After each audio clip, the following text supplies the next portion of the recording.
It's tough for just about any game to get noticed these days, and even trickier for a one-man indie game launching on the Xbox Series X alongside 30 other choices. But maybe this will do the trick. What if I told you that in some loose but refreshingly familiar ways, the Falconeer feels like something of a spiritual successor to the beloved original Xbox aerial combat game Crimson Skies? To be fair, you're on a giant warbird here, not in a plane, and you can't dismount and wander around on land. And the setting is pirate fantasy rather than alternate reality post-World War I. But both are aerial dogfighting games where you'll need to dive, roll, and evade your targets in spectacular fashion. They also both take place out on the high seas as well, and both give me the same exhilarating feeling in combat. For whatever reason, games like this don't come around too often, and as such, the Falconeer feels fresh and new.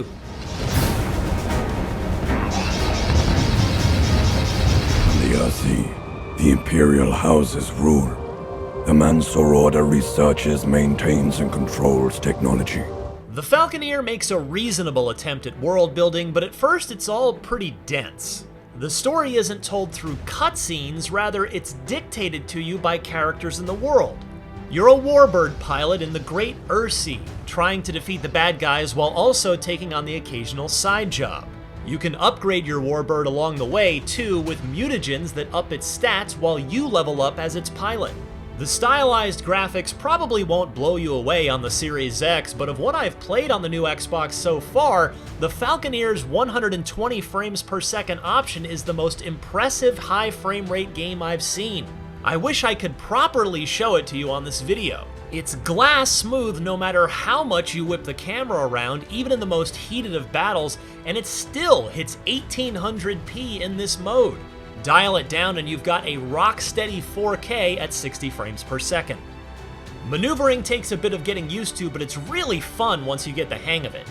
Speeding to your next objective can be aided by holding the left bumper, which drains your stamina. But simply dive back down towards the water, be careful not to hit it, though fortunately you won't die if you do, and you'll recharge that meter.